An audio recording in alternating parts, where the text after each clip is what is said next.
Hello student, in 5th standard, here we see the chapter number 6, angles. What is the meaning of angles? In Marathi we say कोण. कोण म्हणजे काय? आता हा कोण कुठे कुठे दिसतो किंवा right angle, obtuse angle, acute angle म्हणजे काय?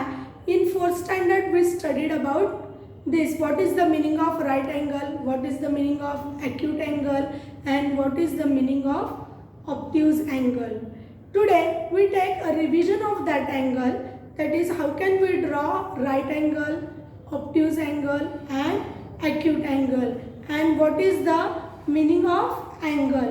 आता हा जो अँगल आहे हा आपल्याला कुठे कुठे दिसतो बघा. जर आपण बघितलं तर घराची खिडकी बघा किंवा कोपरा बघा घराचा, तर आपल्याला या पद्धतीची आकृती दिसते बघा. तर हे जे तयार होतंय इथे याला आपण काय म्हणतो? अँगल म्हणतो. त्याच्यानंतर आपण बघितलं वहीचं जर आपण पुस्तकाचं जर आपण मिटलं पुस्तक, तर इथे इथून असा हा जो तयार होणारा जी गोष्ट आहे याला आपण काय म्हणतोय? हा अँगल आहे आणि हा राईट अँगल आहे असं आपण म्हणतो. किंवा आपण जर का ड्रॉ केले काही पिक्चर तर आपल्याला लक्षात येईल की याला आपण अँगल म्हणायचं आहे. Suppose here we draw like this and we say this figure is an angle. म्हणजे ही काय आहे? अँगलची फिगर आहे किंवा याला आपण कोण म्हणतो. मग तो राईट असू दे, ॲक्यूट असू दे, ऑब्ट्यूज असू दे, मग त्याचे पडणारे ते टाइप्स आहेत. पण या आकृतीला आपण अँगल म्हणतो हे आपल्या लक्षात येतं. मग हा अँगल आपल्याला आपल्या आजूबाजूला खूप ठिकाणी दिसतो. जर तुम्ही वर्गात बेंचवर बसला तर बेंचची जी वरची फळी आहे आणि जो खाली येणारा भाग आहे त्याच्यामध्ये अँगल तयार होतो बघा. किंवा मी हे जे दोन कोपरे घेतले असे, तर इथं सुद्धा हा अँगल तयार झाला. मग अशी मी तुम्हाला पुस्तक दाखवलं तर त्या पुस्तकामध्ये अँगल तयार झाला. म्हणजे जर खिडकी बघितली तर खिडकीचा कट किंवा भिंतीचा कोपरा जर आपण बघितला वरपासून खालीपर्यंत आणि जमिनीच्या सलग असणारी जी रेषा आहे तिथं अँगल होतं. तुम्ही या सगळ्या गोष्टींचं जर बारकाईने निरीक्षण केलं तर तुमच्या लक्षात येईल की हा आपल्याला आपल्या आजूबाजूलाच अँगल दर्शविणाऱ्या कितीतरी वस्तू किंवा कोण दर्शवणाऱ्या कितीतरी वस्तू आपल्याला दिसतात. किंवा आपण घड्याळ बघितलं तर घड्याळामध्ये सुद्धा आपल्याला कोण होताना दिसतात. तुमच्या पुस्तकामध्ये पण दाखवलेलं आहे बघा की तुम्ही तो सांगायचा अँगल राईट आहे का, ॲक्यूट आहे का, ऑब्ट्यूज आहे. In 4th standard we studied about what is the meaning of right angle, acute angle and obtuse angle. म्हणजे या तिन्हीची माहिती आपण घेतलेली आहे. आता in 5th standard आपल्याला काय शिकायचं आहे अँगल बद्दल, तर आपल्याला अँगल कसा काढायचा हे सगळ्यात महत्त्वाचं शिकायचं आहे. तो मी तुम्हाला नेक्स्ट व्हिडिओमध्ये सांगणार आहे. पण आता तुम्ही राईट अँगल, ॲक्यूट अँगल आणि ऑब्ट्यूज अँगल म्हणजे काय किंवा प्रोट्रॅक्टर म्हणजे काय हे आपण काय करणार आहोत इथं बघणार आहोत. तर सगळ्यात पहिल्यांदा हे जे दिसतं कंपास पेटीमध्ये तुमच्या अशा पद्धतीचं जे साहित्य दिसतं याला आपण काय म्हणतो? प्रोट्रॅक्टर म्हणतो. इन मराठी वी से कोण मापक. आता या कोण मापकावर आपल्याला ह्या ज्या सगळ्या खुणा दिसतात बघा, म्हणजे हे 180 डिग्री दिसतं, इथं 0 डिग्री दिसतं, परत इथं 0 डिग्री दिसतं, परत इथं 0 डिग्री दिसतं आणि परत इथं 180 डिग्री दिसतं. तर हे सगळं काय आहे किंवा ह्याचा उपयोग काय होतो किंवा आपण कशा पद्धतीने अँगल काढायचा आहे, तर हेच तुमच्या घरी जर कंपास असेल तर तुम्ही हे तुमच्या हातामध्ये घ्या आणि बघा की हे काय आहे. याला आपण इंग्रजीमध्ये प्रोट्रॅक्टर म्हणतो आणि मराठीमध्ये याला आपण कोण मापक म्हणतो. म्हणजे ज्याने कोण मोजायचा किंवा ज्याने कोण काढायचा त्याला आपण काय म्हणतोय? कोण मापक असं म्हणतो. आता आपण म्हणतो 90 डिग्रीचा अँगल म्हणजे राईट अँगल आहे, 0 to 90 डिग्री म्हणजे ॲक्यूट अँगल असतो, किंवा 90 डिग्री to 180 डिग्री म्हणजे काय असतो? ऑब्ट्यूज अँगल असतो, विशाल कोण असतो, लघु कोण कुठला किंवा काटकोण कोणता. तर हे जे कोण आहे किंवा ही जी डिग्री आहे तर ती डिग्री काय आहे बघा. जर आपण ऑब्झर्व केलं तर या 0 to 10 मध्ये 0 to 10 मध्ये 10 रेषा आहेत बघा, 1 2 3 4 5. पाचवी रेष थोडीशी मोठी आहे, म्हणजे जशी तुम्ही तुमची पट्टी बघता, कंपास मधली पट्टी बघता त्याच्यावर असतात बघा, 0 ते 1 मध्ये 10 खुणा असतात, बरोबर आहे. तर ते आपण म्हणतो की ते 1 सेंटीमीटर झालं. तसं इथं 0 to 10 हे काय आहे, 1 डिग्री आहे, 1 डिग्री आहे. आता हे असाच जर प्रोट्रॅक्टर आपण इथं दुसरा जोडला तर आपल्या लक्षात येतं की हा फुल सर्कल तयार होतोय आणि याचा आपण 1/2 घेतलाय, म्हणजे तो फुल सर्कलचं मेजरमेंट किती असतं, 360 डिग्री असतं आणि म्हणून याचा आपण अर्धा भाग घेतलाय, म्हणून हे काय झालेलं आहे, 80 डिग्री 180 डिग्री घेतलेला आहे. लक्षात घ्या, 180 वर इथं कट झालेलं आहे. तुम्ही 6th स्टँडर्डला गेला की तुम्हाला अजून अँगलचे प्रकार शिकायला मिळणार आहेत. तर हे 180 डिग्री. मग आता 0 to 10 20 30 40 50 60 70 80 90 डिग्री म्हणजे correct 90 degree, that's called right angle. More than 90 obtuse angle, less than 90 acute angle. हे तुम्ही 4th स्टँडर्डमध्ये बघितलेलं आहे आणि त्या पद्धतीनं फक्त आपण काय करणार आहोत, आता प्रोट्रॅक्टरची माहिती घेणार आहोत. तर या प्रोट्रॅक्टरवर 0 to 10 मध्ये काय आहे, 0 to 10 मध्ये 10 अंश आहेत बघा, म्हणजे एक ही काय होणार आहे, हे 10 डिग्री, मग 20 डिग्री 30 डिग्री 40 डिग्री. आता या 0ला इथून काय सुरुवात केलेली आहे, तर आपला प्रोट्रॅक्टर म्हणजे जेव्हा तुम्ही तुमच्या वहीवर ठेवता तेव्हा तुमचा गोंधळ काय होतो बघा. तर तुम्हाला एकदा जेव्हा एखादी आकृती किंवा एखादा कोन काढायचा असतो तेव्हा मी जर सांगितलं तुम्हाला की 60 डिग्रीचा अँगल काढायचा आहे, आता 60 डिग्रीचा अँगल काढायचा आहे याचा अर्थ तुम्ही काय करायला पाहिजे, तर 0 पासून मोजायला सुरुवात करायला पाहिजे. सगळ्यात महत्त्वाची गोष्ट, जेव्हा तुम्ही अँगल काढताना मुलं खूप चांगला काढतात पण नेमकी चूक आपली कुठं होते ते लक्षात घ्या. आता बघा, मी तुम्हाला 60 डिग्रीचा हा अँगल सांगते. तर आता 60 डिग्रीचा जेव्हा आपण अँगल काढणार आहोत तेव्हा आपण काय करायचं, 0 पासून मोजायला सुरुवात केलं आणि इथं 60 डिग्रीला आपण हे करणार आणि मग इथून आपण रेष काढायची आहे, कारण 0 या साईडला आहे. बरोबर आपण काय करतो, उलट जेव्हा मोजतो तेव्हा 180 वरून 60 कडे गेलो की तो काय होतो, 120 डिग्रीचा अँगल होतो. आपण इकडून जेव्हा ती रेषा देतो तेव्हा मग इथं आपण 60 डिग्री म्हटल्यावर हे 0 पासून आहे म्हणजे हा इकडे येणार आणि जर का आपण इकडून काढलं तर गोंधळ होतो. म्हणून एक गोष्ट लक्षात ठेवायची की जेव्हा आपण अँगल काढणार तेव्हा शून्य ज्या बाजूला आहे तिथून मोजायला सुरुवात करायची. मग तो 60 डिग्रीचा असू दे, 120चा असू दे किंवा 140चा असू दे, जेव्हा आपण अँगल प्रत्यक्षात काढू तेव्हा आपल्या लक्षात येतं.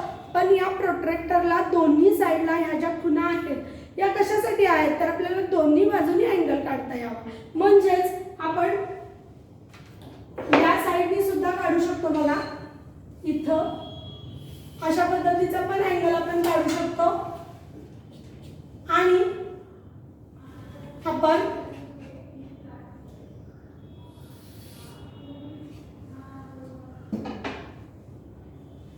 या साईडनी सुद्धा आपण काय करू शकतो, अँगल काढू. या जसा साईडनी काढलेला आहे तसंच या बाजूनी सुद्धा आपल्याला अँगल काढता यावा या उद्देशाने काय असतात, त्या दोन्ही बाजूला 180 डिग्री आणि 0चं स्टार्टिंग असतं, हे लक्षात घ्यायचं आहे. आता आपल्याला पुस्तकामध्ये त्याने दिलेलं आहे राईट अँगल, ॲक्यूट अँगल आणि ऑब्ट्यूज अँगल, किंवा त्याने तर ते जे घड्याळ दाखवलेली आहे त्या घड्याळामध्ये किती अंशाचा कोन होतो हे तुम्ही तुमच्या पुस्तकामध्ये लिहायचं आहे. तर सगळ्यात महत्त्वाचं आणि पहिली गोष्ट म्हणजे right angle. The measurement of right angle is a 90 degree. Measurement in 4th standard we studied right angle. Measurement of right angle is 90 degree and we draw a right angle like this. we draw a right angle like this. That is the correct 90 degree. That is the right angle. Then the measurement of acute angle.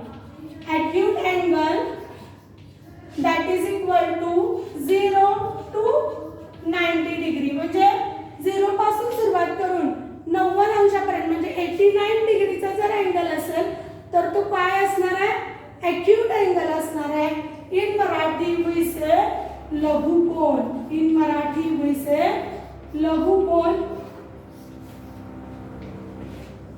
तर तो कशा पद्धतीने आपण draw करणार आहे? साधी सोपी गोष्ट लक्षात ठेवायची की तो 90 डिग्री पेक्षा काय आहे? कमी आहे. याचा अर्थ त्याचं मेजरमेंट हे 90 पेक्षा जास्त कमी असणार आहे आणि हा जो 90 डिग्रीचा अँगल आहे या 90 डिग्रीच्या आतमध्येच तो कुठे ना कुठेतरी असणार आहे. या आकृतीवरून आपल्या लक्षात येतं.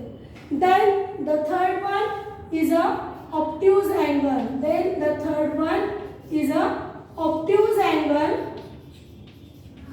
Obtuse angle means 90 degree to 180 degree. 90 degree to 180 degree. आता तुम्ही म्हणाल 180 डिग्रीज का? तर 180 डिग्रीचा जर आपण अँगल काढला तर ती म्हणजे सरळ रेषा येते.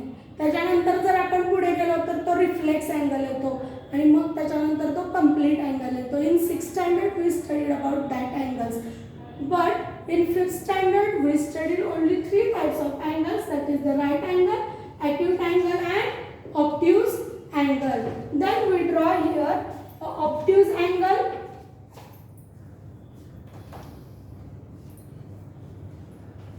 We draw obtuse angle like this.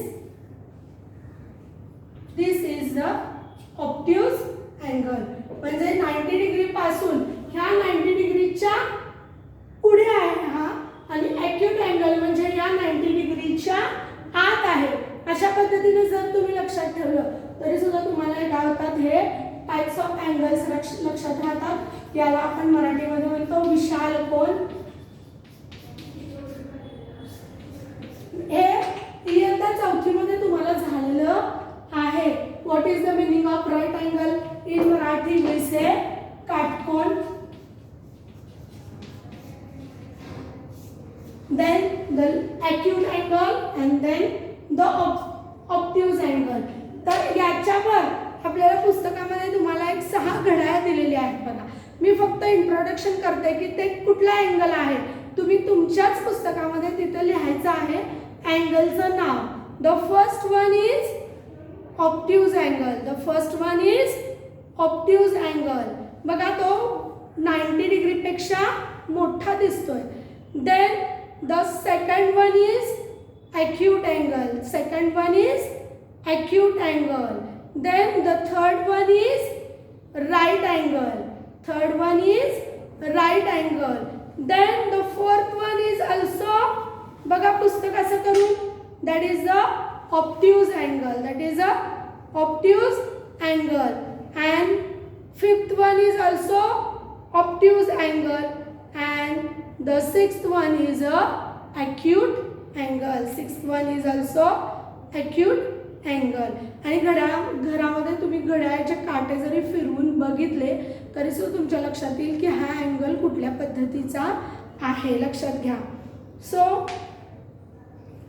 in this way we studied what is mean by angle. म्हणजे अँगल कसा असतो किंवा अँगलचे 3 प्रकार आपण कुठले आहेत ते बघितले आणि अँगलच्या या प्रोट्रॅक्टर विषयी आपण काय केलेली आहे माहिती घेतलेली आहे. याला आपण स्टार्टिंग पॉइंट म्हणजे हा आरंभबिंदू म्हणजे इथं याच्या बरोबर काय आहे 90 डिग्री आहे. 0 डिग्री पासून सुरुवात करायची ते 180 डिग्री पर्यंत आपण अँगल काढू शकतो आणि परत इथून 0 डिग्री पासून सुरुवात करून परत इथं आपण काय करू शकतो 180 डिग्री पर्यंत अँगल काढू शकतो. अँगल काढताना आपल्याला दोन्ही बाजूनी कसा अँगल काढायचा आहे ते मी तुम्हाला सांगितलेलं आहे.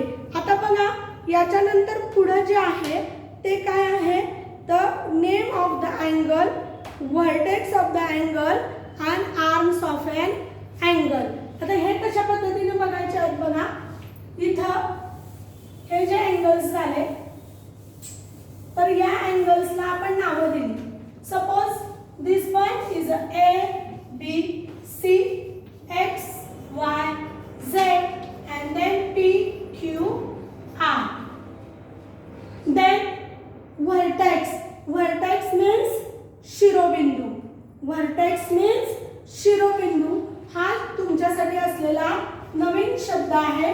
What is the meaning of vertex? Vertex in Marathi we say शिरोबिंदू म्हणजे कोणाचा शिरोबिंदू. तर प्रत्येक कोणाला एक शिरोबिंदू असतो. This one is a vertex of an angle.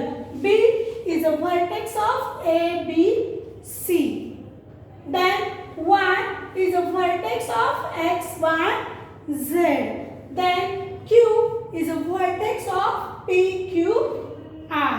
हे जे अँगल मी तुम्हाला दाखवलेले आहेत तर या अँगलचा हा व्हर्टेक्स आहे. Can you understand what is the meaning of vertex? In Marathi we say शिरोबिंदू and this is angle ABC and B is a vertex of angle ABC. Y is a vertex of angle XYZ and Q is a vertex of angle PQR. आता problem set 24 मध्ये तुम्ही लिहायचं आहे what is name of the angle. आता त्यांनी name दिलेला आहे. आपण 3 प्रकारे कोणाचं नाव लिहू शकतो बघा. कसं लिहू शकतो? Angle ABC. Here we write angle ABC और CBA. व्हर्टेक्स जो आहे तो मध्येच घ्यायचा आहे अँड अँगल B सुद्धा आपण याला म्हणू शकतो. आपण एका अँगलचं नाव किती प्रकारे लिहू शकतो? 3 प्रकारे लिहू शकतो. कसं?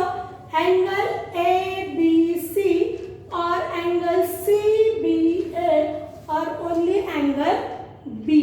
अशा पद्धतीने आपण लिहू शकतो. आता arms of the angle. Arms of the angle. आता आर्म्स म्हणजे बाजू. या काय आहेत? अँगलच्या बाजू आहेत. या काय आहेत? XY is a one arm and YZ is a second arm. Arms of the angle काय येणार आहे? XY YZ. PQ QR.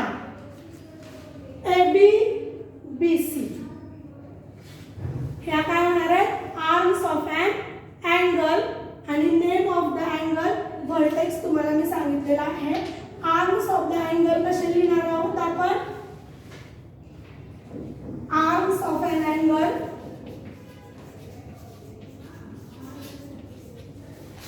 ही एक बाजू आहे बघा. BA BC.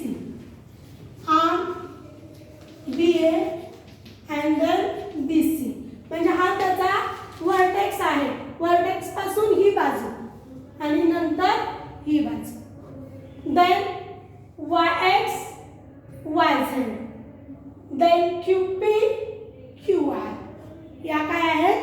Arms of an angle आहेत. म्हणजे प्रॉब्लेम सेट 24 मध्ये तुम्हाला काय लिहायचं आहे तर पहिल्या अँगलचं नाव त्याने लिहून दाखवलेलं आहे. Q vertex of an angle and then arms of an angle. या पद्धतीने तुम्ही प्रॉब्लेम सेट 24 सोडवणार आहोत. So in this way we studied what is the meaning of angle and how can we draw arm and vertex and name of the angle. So thank you.